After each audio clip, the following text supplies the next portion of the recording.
주간 마크맨들의 수다 시간입니다. 이제 다음 주 화요일이 되면 후보들이 더욱 깊숙이 국민 속으로 파고드는 공식 선거운동이 시작되는데요. 예열 작업을 마무리한 후 후보들을 밀착 취재한 마크맨들 소개해드립니다. 먼저 처음 소개해드립니다. 더불어민주당 이재명 후보 마크맨 이준움 기자입니다. 안녕하십니까, 이준움입니다. 제가 이 기자를 조금 더 이렇게 소개를 해드리면 저희 마크맨들끼리는 마크맨들의 수다의 아버지라고 부르고 있습니다. 이 프로그램의 최초 기획자인데 이렇게 혼자만 쏙 빠져서 후배 마크맨들만 고생을 시키고 있는데요. 이준은 기자가 오늘 아주 각오가 대단할 것 같습니다. 각오를 들려주시죠. 네, 마버지, 네. 온갖 역경과 비난을 딛고 여기 이 자리에 왔습니다. 본의 아니게 내놓은 자식이 됐는데 마크맨들의 수다 무럭무럭 잘 자라고 있어서 정말 여태까지 키워주신 관계자 여러분들께 감사드리고요. 오늘 열심히 하겠습니다.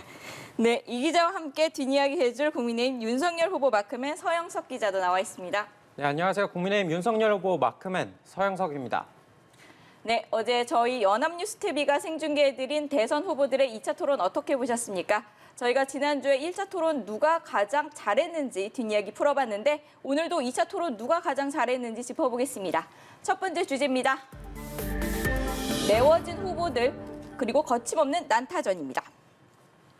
네, 1차 토론회가 사실 탐색전이었다고 보여집니다. 어제 열린 2차 토론회는 곳곳에서 아주 다양한 주제들로 네거티브 공방이 펼쳐졌습니다. 후보별로 먼저 이야기를 해보겠습니다. 이재명 후보가 아주 1차 토론회보다 조금 더 여유로워지고 좀 더 잘한 것 같다 이런 자체 평가가 나오던데 어떻습니까?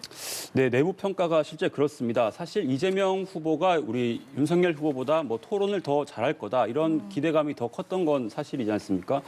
그래서 1차 때도 실제로 좀 무난하게 치렀다 이런 평가가 많았는데 사실 이 토론을 통해서 얻을 수 있는 효과가 말을 잘하고 정책을 잘 설명한다 이런 것도 있지만 또 이미지 개선 효과 이런 것도 기대를 할 수가 있는데 사실 1차 때는 좀 이재명 후보의 표정이 좀 어두웠고 뭔가 위축됐다 이런 평가들이 많았는데 이번엔 조금 그런 것들이 좀 개선되지 않았냐 이런 평가들이 좀 나오고 있습니다.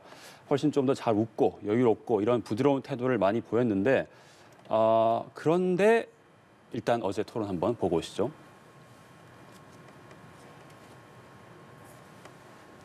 주가 조작 같은 건 피해자가 수만 명이 발생하는데 이거는 공정하고는 전혀 관계가 없는 것 같은데 이 점 한번 설명해 봐 주시죠. 대장동 얘기 또 하시는데요. 곽상도 의원 아들 돈 받았죠. 우리 윤 후보님 아버지 집 팔았죠. 저는 공익 환수를 설계했고 국민의힘은 배임을 설계한 겁니다. 네, 저희들이 이제 매일 후보들 얼굴 보고 있는 게 일이다 보니까 사실 이제 토론 보다 보면 좀 뭔가 열이 받는 것 같다, 뭔가 좀 나올 것 같다, 이런 짐작들을 좀 하지 않습니까? 아니나 다를까 윤석열 후보와 어제는 강하게 맞붙었습니다. 사실 이재명 후보하면 이 사이다 이미지 이런 게 강한데 이 사이다를 뚜껑 다시 따야 되는 거 아니냐, 이런 이제 의견들도 많거든요 당내에서. 근데 어제도 살짝 열린 듯했지만 결국엔 이제 좀 봉합을 하면서. 그거보다는 어느 정도 갖춰진 대통령 이미지 이런 걸 더 부각하겠다는 전략을 세우고 있습니다. 앞으로 남은 토론이 이 다양한 주제가 여태까지 벌어졌던 이제 토론에서 다양한 주제들을 다루는 게 아니라 이 분야별로 좀 더 깊은 토론을 하기 때문에 그 토론 때 좀 더 준비된 대통령의 모습을 보여줄 수 있을 거다 이런 의견이 나오고 있습니다. 사이다 뚜껑을 살짝 땄다가 다시 닫은 느낌이네요. 네, 그렇습니다. 그럼 윤석열 후보는 어땠습니까? 윤석열 후보가 1차 토론회와 마찬가지로 2차 토론회도 상당히 맹공을 가하는 모습을 보이더라고요. 네, 윤석열 후보는 이번 2차 토론에서도 당당한 모습을 보여줬습니다. 우선 캠프 내부에서는 개선점을 일부러 찾아야 할 정도다 이런 자찬을 내놨거든요. 특히 대장동에서 백현동 또 성남 FC로 이어지는 공세에서는 윤석열 후보가 왜 강골 검사라는 소리를 듣는지 알 수가 있었습니다. 하지만 반대로 너무 검사스러웠다는 게 또 문제로 지적되기도 했는데요. 또 토론에 임하면서 상대 후보를 대하는 매너가 문제됐습니다. 영상 함께 보시겠습니다. 말씀을 막 하십니다. 허위 사실로 엉터리 규정짓기 하는 질문을 하실 거면 제가 주 4일째 문제와 네, 보신 것처럼 윤 후보가 이번에 공세를 세게 취했는데 이럴 때 검사 이미지를 보여줄 때 윤 후보의 당당함이 드러나긴 합니다. 하지만 이런 토론에 임하는 자세 같은 것을 봤을 때 윤 후보가 사실 편안한 동네 삼촌의 이미지가 분명히 있거든요. 이런 모습들이 카메라 앞에서 어떻게 드러낼 수 있을지, 뭐 부동층한테 어떻게 다가갈지 이런 점들이 앞으로의 고민이지 않을까 싶습니다. 강한 이미지보다 부드러운 이미지도 같이 보여줘야 한다는 고민이 있나 봅니다. 안철수 후보가 어땠습니까? 안 후보가 이번에도 뭐 노동이사제, 연금개혁 이렇게 본인이 하고 싶은 이야기를 아주 집중 공략하는 모습을 보였습니다. 안 후보 이번 토론회에서도 역시 전문가적인 면모를 보여줬습니다.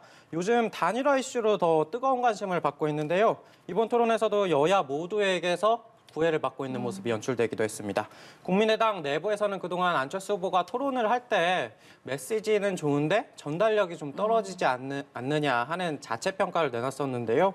이번 토론을 거쳐서 어느 정도 그것이 해소됐다는 평가를 내놨더라고요. 뭐 앞으로 뭐 안철수 후보 같은 경우는 시간이 좀 이번에 부족했다, 더 잘할 수 있었는데 이런 안타까움을 토로하기도 했다는데 앞으로 토론에서는 거대 양당 후보들이 놓치고 있는 이슈를 파고들면서 대안을 제시하는 모습을 보여줄 거라고 합니다. 뭐 사실 안 후보도 카메라가 꺼졌을 때 수줍게 웃는 모습이라든지 아재 개그에 되게 능통한 후보거든요. 이런 모습이 더 드러나면 좋지 않을까 싶었습니다. 안 후보도 숨겨진 모습을 꺼내는 게 좀 관건이겠네요. 심상정 후보는 이번에 아주 그 이재명, 윤석열 후보를 아주 고루고루 난타하는 모습을 보여줬습니다. 네, 이번에 아주 뭐 모두 까기 모두의 시동을 부릉부릉 걸었습니다. 특히 윤석열 후보를 향해서는 노동관이 굉장히 꼰대 같다, 뭐 이렇게 공격도 했고, 특히 청년 주거 공약 질문하다가 이재명 후보로부터는 또 이런 답변도 이끌어냈는데요. 한번 어제 토론 지켜보시죠. DSR은 그러니까 규모를 뭐 수십 평짜리가 아니고 한 20평 정도면은 한 3억 대 되겠죠. 어느 지역에 2, 3억짜리가 있습니까? 20평짜리가? 김포나 이런 데 충분히 가능합니다. 김포에 20평짜리가 그건 지을 수 3억입니까? 네, 저도 최근까지 김포에 살았습니다. 그래서 이 부동산 가격이 상당히 많이 올랐기 때문에 어제 이 발언 이후에 김포 부동산 민심이 좀 부글부글한 것 같습니다. 이걸 또 어떻게 잘 수습해야 할지 지켜봐야 될 거고요. 다시 심상정 후보 얘기로 돌아와서 이 심상정 후보 어제 토론에 대한 당내 평가는 뭐 한마디로 궁계 일학이었다, 뭐 공수가 완벽한 토론이었다, 이렇게 자체 평가를 또 내리고 있습니다. 심 후보는 사실 따로 토론 준비를 하지 않는다고 합니다. 보통 때도 스터디를 워낙 많이 한다고 하더라고요. 그래서 이 정책팀, 토론 준비팀들이 지금 뭐 상당히 힘들어하고 있다, 이런 후문인데요.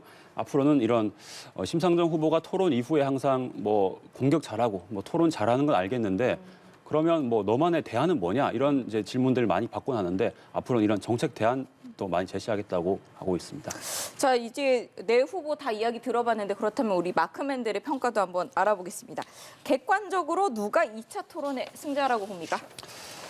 네, 일단 마크맨 입장에서 이재명 후보의 어떤 정책적으로 준비된 모습에 높은 점수를 주고 싶고요. 다만 토론의 승자는 저는 심상정 후보에게 주고 싶습니다. 왜냐하면 어제 토론에서 나온 차별금지법, 뭐 주 4일제, 또 뭐 기후위기 같은 의제들이 이게 뭔가 방향은 맞지만 그 방향으로 가기까지 굉장히 논란이 예상되는 주제들을 이 대선 토론 테이블에 올렸고 그걸 또 끝까지 관철시켜 나가겠다, 이런 모습을 보여준 거에 대해서 굉장히 높은 점수를 주고 싶습니다. 서 기자는 어떻게 생각합니까? 지금 양대 거대 정당의 후보들이 상처들이 다 있지 않습니까? 그 상처에 뭐 이렇게 소금을 뿌리면서 문대는 것 같은 그런 시원한 느낌이 들었는데요. 심상정 후보가 아무래도 시청자 입장에서는 뭔가 감추고 있는 그런 느낌 없이 시원시원하게 지적할 걸 지적해서 저도 시청자 입장에서는 귀에 쏙쏙 잘 들어왔다고 생각합니다. 공교롭게도 이 지난주에도 두 마크맨들이 심상정 후보가 가장 잘했다 이랬는데 이번 주에도 심상정 후보가 가장 잘했다, 이렇게 네 표가 나왔습니다. 심상정 후보가 이게 지지율이 쭉쭉 올라갈지 한번 지켜보겠습니다. 앞으로 남은 토론회는 앞으로 얼마나 더 매워질지 궁금해지는 2차 토론회였습니다. 토론회를 마무리한 이재명, 윤석열 후보가 오늘은 일제히 지방으로 달려가는데요. 주제 넘겨보겠습니다. 재밍이도 열정열차도 소환 총력전. 이제 내일과 모레죠. 제20대 대선 후보 등록 신청 기간입니다. 그리고 화요일이요. 15일부터 3월 8일까지 22일간 공식적인 이 선거운동 기간이 시작이 됩니다. 동원할 수 있는 거 모두 다 수단을 동원을 해야겠죠. 후보들의 현 상황과 계획을 짚어보겠습니다. 먼저 이 기자, 이재명 후보는 최근 이낙연 전 대표를 선대위 새로운 선장으로 세웠고요. 또 네. 김혜경 씨 논란에 대해서도 공식 사과를 했습니다. 이 사과 효과 어떻게 보고 있습니까? 네, 사실 이 사과를 한번 하기가 어렵지 하고 나면 이런 효과가 있습니다. 기자들 입장에서도 그렇고 공격하는 입장에서도 그렇고 뭐 이런 의혹들이 있는데 이거 어떤 입장이냐, 뭐 어떻게 생각하냐 이렇게 물어보면 사과를 했습니다. 앞으로는 다시는 그러지 않겠습니다. 그리고 뭐 조사기관, 수사기관 열심히 협조하겠습니다. 이렇게 얘기하고 나면 뭐 더 사실 물어보기가 머쓱한 상황이 그렇죠. 벌어지지 기자들이 않습니까? 계속 추궁하기가 좀 어려워지죠. 사과를 그렇습니다. 하면. 그래서 사실 이슈가 이제 사과를 하고 나면 이슈가 좀 확산이 차단되는 그런 효과가 있습니다. 그래서 사과를 했으니 이제부터 잘 수습하겠다 이런 이제 내부 평가가 나오고 있고요. 사실 이 사과가 아까 말씀하신 이낙연 전 대표가 이 총괄 선대위원장으로 임명된 그날 발표가 됐습니다. 그래서 이 위원장이 이제 오시자마자 뭐 SNS 금지 그리고 이 공보단 메시지도 아무나 하지 말고 이 수석 대변인단 위주로 좀 정제돼서 메시지를 발표해라 이렇게 좀 기강을 다잡고 있는데 무조건 몸을 낮추고 또 오만한 모습이 나오지 않도록 경계해라 이런 민주당의 어떤 기조 변화가 이 김혜경 씨의 직접 사과에도 담겨 있다고 볼 수 있습니다. 서 기자, 그럼 국민의힘 쪽은 이번 사과를 어떻게 평가를 하고 있습니까? 사실 여자친구랑 싸우고 나서 사과를 했을 때 가장 듣기 무서운 말이 왜 사과하는데, 뭘 잘못했는데 이런 말 들을 때 아닙니까? 국민의힘에서도 바로 반응이 나왔습니다. 동문서답이다, 알맹이가 없다, 뭘 잘못했냐 이건데요. 당시 모두 제 불찰이라는 말을 분명히 하셨는데 기자들이 어디서부터 어디까지를 인정하는 거냐고 자세하게 물으니까 또 이거 답변을 회피했습니다. 이런 점에서 야당에서 공세를 취했는데요. 특히 사과를 마치고 당사에 나가면서 또 엘리베이터에 타는 모습에 표정이 좀 공교롭게 오해를 살 수가 있는 표정이었습니다. 그 그렇죠. 영상 보셨나요? 예, 봤는데 약간 조금 혹시 미소를 띠시는 거 아닌가 하는 오해를 살 만한 이런 표정이 잡혀가지고 좀 오해겠죠? 예. 충분히 오해를 살 수 있는 표정이었는데 다만 국민의힘도 최근 김건희 씨를 둘러싼 도이치모터스 주가 조작 사건이라든지 이런 게 다시 의혹이 불거지고 있는 상황이기 때문에 확전은 자제하는 모양새가 감지되기도 했습니다. 서로 자제하자 이런 분위기군요. 일단 뭐 털 것은 털고 가자. 김혜경 씨 논란 털고 가자 이렇게 된 건데 민주당이 최근에 공식 선거운동 계획을 발표를 했더라고요. 뭐 어떻게 앞으로 선거운동이 진행이 됩니까? 네, 아무래도 이 오미크론 확산세가 심하다 보니 이제 온라인 그리고 비대면 이런 부분에 집중을 하고 있습니다. 먼저 이재명 후보가 자동차에 탄 채로 연설을 하는 일명 뭐 드라이브인 연설 이런 것도 준비를 하고 있고 또 SNS를 강화해서 이제 선거운동을 하겠다 이런 전략도 발표를 했습니다. 또 눈에 띄는 게 AI 이재명의 등장입니다. 사실 이 먼저 나온 게 AI 윤석열인데요. 그렇죠. 이 AI 윤석열 좀 평가가 어떻습니까? 지금 아주 선풍적인 인기를 끌고 있습니다. 뭐 대변인보다 낫다는 말까지 나오고 있어요. 네, 그 사실 이제 그 AI 윤석열이 발표됐을 때 우리 민주당에서는 이 추미애 전 대표가 이거 뭐 디지털 독재 아니냐 뭐 이렇게 비판을 하기도 했는데 결국 약간 좀 따라가는 모양새가 됐습니다. 그래서 그렇죠. 조금 이제 뭐 좀 석연치 않고 또 이 귀엽게 이름을 제명을 또 제밍이라고 이렇게 애칭을 붙였는데 이 이름이 또 공교롭게도 영어로 하면 뭐 전파 방해기도 하고 또 약간 중국어 같기도 하고 뭐 그런 이제 좀 비판이 나오고도 있습니다. 어쨌든 이 AI 윤석열과 좀 활용 방법에는 차이가 있습니다. 이 AI 이재명은 이재명 후보가 이 대선 주자 처음으로 226개 시군구에 각자 이 지방 기초자치단체 공약을 발표한 바 있는데 이 기초자치단체에 이재명 후보가 직접 갈 수가 없으니까 이 AI 이재명을 통해서 이 공약을 직접 발표하겠다 이런 이제 활용 계획을 세우고 있습니다. AI 윤석열 같은 경우는 위키 사이트가 전용 사이트가 있어서 그 안에서 모든 공약을 다 소화하고 있습니다 이미. 지금 두 AI가 맞붙었네요. 네, 그렇습니다. 지금 뭐 좋은 것은 따라가자 하는 이재명 후보 이렇게 기조가 있었기 때문에 이것도 뭐 어느 정도 효과를 보고 있으니까 이렇게 AI 이재명도 나오게 된 것 같습니다. 윤석열 후보는 지금 열정 열차를 타고 달리고 있네요. 선거운동에 기차가 동원된 게 처음인데 아무래도 국민의힘이 공을 많이 들였을 것 같습니다. 네, 선거운동에서 기차가 출발하는 건 처음입니다. 어제 출발한 열정열차 충청을 지나서 지금 호남 지역을 돌고 있는데요. 어제 토론회를 마친 윤석열 후보도 이번에 열정열차에 함께하고 있습니다. 처음 시도되는 것이다 보니까 신경을 썼던 것들이 아무래도 많은데 예를 들어서 제일 중요한 건 시간표입니다. 이 레일 위에 기차라는 게 제 시간이 되면 무조건 출발을 해야 되거든요. 뒤에 그렇죠. 기차가 오기 때문에.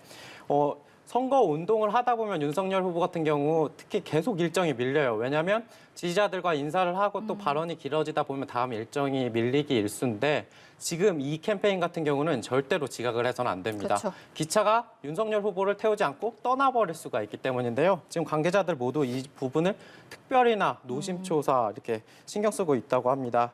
뭐 아직 공식 선거운동 기간이 말씀하신 것처럼 아니기 때문에 또 신경 쓰는 부분이 있는데요. 윤석열차라고 부르지 않고 열정열차라고 이렇게 이름을 부르지 않는 것도 하나의 이유, 하나고요. 또 선거 유세가 아닌 정책 홍보라고 강조하는 면도 지금 공식 선거운동 기간이 아니기 때문이라고 합니다. 민주당에서는 이번에 열정열차를 두고 역병열차라는 역병열차. 표현을 쓰고서 또 이렇게 공격을 하시더라고요.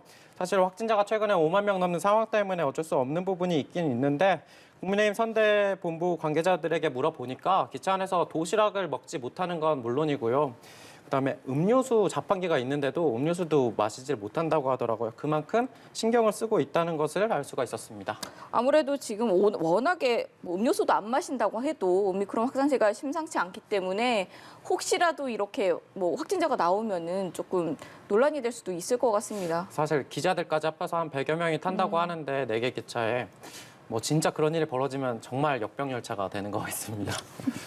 뭐 윤 후보가 요즘에 뭐 매주 주말에 지방을 찾고 있는데 지난주는 또 폭탄주 논란에 휘말렸어요. 근데 하필 서 기자 그 자리에 있었잖아요. 네, 제가 그동안 윤석열 후보 취재하면서 마크맨으로서 지방 출장 많이 따라다녔었잖아요. 근데 이번에 제주도에 가서 처음으로 윤석열 후보와 식사를 했습니다. 뭐 바쁜 일정이다 보니까 뭐 몇 분 단위로 쪼개지는 일정 속에서 기자들과 이렇게 식사를 하는 게 정말 뭐 흔한 경우는 아니거든요. 그 자리에서 윤석열 후보는 기자들과 함께 뭐 소주와 맥주 2잔 정도를 테이블에서 마시고 저는 술을 하지 못해서 사이다를 마셨습니다. 윤석열 후보가 무슨 얘기를 하는지 무슨 얘기를 했을지 궁금해하신 분이 계셨을 텐데 정치 얘기는 일절 없었고요. 제주도를 자기가 왜 사랑하는지에 대해서 얘기를 많이 하더라고요. 특히 제주도에서 가장 좋아하는 장소로 용두암을 꼽았습니다. 이 현무암을 파도가 이렇게 때리는 장면을 직접 묘사를 하면서 그 격렬함을 좋아한다고 이야기를 했습니다. 지금 윤 후보가 이제 기자들 밥자리에 찾아가지고 조금 논란이 된 건데 이 후보는 기자들 식사 자리 찾은 적 없습니까? 네, 있습니다. 이제 지난 겨울부터 이 매주 타는 민생버스, 일명 메타버스 타고 이제 지방 일정을 많이 소화를 했는데 끝나고 저녁 식사 자리에 한 번씩 오시긴 했습니다. 근데 이때 막 뭐 윤 후보님처럼 소맥을 막 말아 드시진 않고 뭐 맥주 한두 잔 정도 이렇게 가볍게 목 축이고 가시는 정도였고, 근데 워낙 또 뭐 그 피곤한 일정 와중에도 이렇게 입이 세신 분이라 그 몸은 피곤하지만 그 와중에도 기자들에게 자신의 어떤 정책 열심히 설명하시는 모습이 좀 인상적이었고요. 하지만 이 사회적 거리두기가 강화된 이후에는 그런 자리가 일체 없어졌습니다. 그래서 굉장히 방역에 조심하는 모습이었고 지금 선거운동 과정에서도 이 코로나 상황실을 따로 설치해서 이렇게 조심스럽게 선거운동을 하고 있어서 기자들도 굉장히 조심을 하고 있는 상황입니다. 그래서 저도 최근 이 이재명 후보 지방 일정을 따라가는 출장을 갔을 때 아무도 없는 타지에서 혼자 모텔방에서 쓸쓸하게 소주에 컵라면으로 끼니를 때웠던 기억이 있습니다. 근데 이때 이렇게 저는 이렇게 쓸쓸하게 혼술을 했는데 윤 후보님께서 이렇게 소맥 폭탄주 논란으로 또 토론회까지 안 하신다고 하니까 그때 사실 저희가 이 토론회가 확정이 안 돼가지고 굉장히 애를 좀 먹었지 않습니까? 숙소방에 있었는데 같이 제주도에서 식사를. 네, 결과적으로 그렇게 됐는데요. 컨디션 난조는 윤 후보의 컨디션 난조는 사실이었습니다. 뭐 감기 기운이 조금 있었던 건 사실이었고요. 뭐 민주당이 너무 부각을 하고 있지 않나 그런 생각이 들기도 하는데 협상단 내부의 그 당시 상황을 취재하다 보니까 이번에 토론회 어디서 어느 채널에서 보셨습니까? 당연히 연합뉴스 TV에서 봤죠? 네. 저도 연합뉴스 TV에서 봤는데 사실 토론회를 이번에 구성하면서 특정 다른 방송사가 혼자서 이렇게 주관하는 걸로 기획을 하지 않았습니까? 그 상황 때문에 여러 방송사들이 뭐 문제 제기를 했다고 하더라고요. 국민의힘뿐만이 아니라 다른 정당에도 국민의힘에서는 그것을 받아들여서 좀 더 많은 시청자들이 접하면 좋지 않겠느냐 해서 결과적으로 연합뉴스 TV에서도 이번 토론회를 주관할 수 있지 않았었나 이렇게 생각합니다. 네, 뭐 어쨌든 저희도 중계를 하게 돼서 저희는 좋았던 시간이었습니다. 이번에는 후보들의 소소한 뒷이야기 알아보는 시간입니다. 먼저 이 기자가 소개를 해주시죠. 네, 지난주에 보니까 우리 윤석열 후보의 MBTI가 ENFJ 나왔다 이런 이야기를 전해주셨는데 이재명 후보의 MBTI는 의뢰 가지고 있는 이미지와는 달리 E가 아니라 I였다고 합니다. 그래서 보기와 달리 굉장히 좀 정책 준비를 세심하게 하시고 뭐 이런 점이 좀 성격 검사와 비슷하지 않나 뭐 이런 생각도 드는데요. 다만 뒷부분이 공개가 되진 않았습니다. 그래서 예전에 이 검사를 한 의사가 이렇게 내성적이고 섬세한 성격인데 어떻게 이런 험한 사회운동을 하셨냐 이러면서 뭐 엉엉 울었다 이런 이제 이야기를 전해준 적은 있는데 이 I 이후에 땡땡땡 그 부분이 공개가 되지 않았는데요. 나중에 제가 직접 한번 MBTI 검사를 시켜보도록 하겠습니다. 기회가 되면. 얘기를 들어보니까 그래서 이 후보님이 눈물이 많으신 것 같습니다. 최근에. 그럴 수도 있네요. 소 기자도 소개를 해주시죠. 네, 저는 이번에 윤석열 후보가 상처가 생긴 이유를 취재해왔습니다. 윤석열 후보한테 직접 물어봤었는데요. 뭐 한 달 전쯤이었습니다. 뭐 기자회견 자리에서 윤석열 후보와 악수를 이렇게 했는데 이 오른쪽 손등에 길게 이렇게 상처가 하나 있더라고요. 이렇게 딱지가 져 있었는데 알아보니까 윤 후보가 강아지랑 고양이를 많이 키우고 있지 않습니까? 반려묘 중에 나비가 있는데 나비가 윤석열 후보를 특히 좋아해가지고 이 꾹꾹이라고 들어보셨나요? 네. 고양이 다리 보면 이렇게 젤리가 있지 않습니까? 자고 있는 윤석열 후보를 이렇게 꾹꾹 누르면서 애교를 부린다고 하더라고요. 그런데 이제 요즘에 윤석열 후보가 운동 기간에 너무 피곤하다 보니까 잠결에 꾹꾹이 하는 나비를 밀다가 이게 긁혔다고 합니다. 근데 그 상처가 요즘에 선거운동하면서 하도 많이 악수를 하다 보니까 계속 날만 하면 또 벌어지고 이래서 그 상처가 계속되고 있다고 하네요. 뭐 이런 설명을 저한테 해주는 윤석열 후보의 모습이 참 친근감 있게 느껴졌고요. 동네 삼촌 같은 매력이 분명히 있구나 싶었습니다. 아무리 상처를 냈지만 나비는 귀엽겠죠? 완전 귀엽습니다. 네. 네, 공식 선거운동 돌입 전 마크맨들의 수다는 오늘이 마지막입니다. 다음 주부터 더 박진감 넘치는 소식으로 찾아뵙겠습니다. 감사합니다.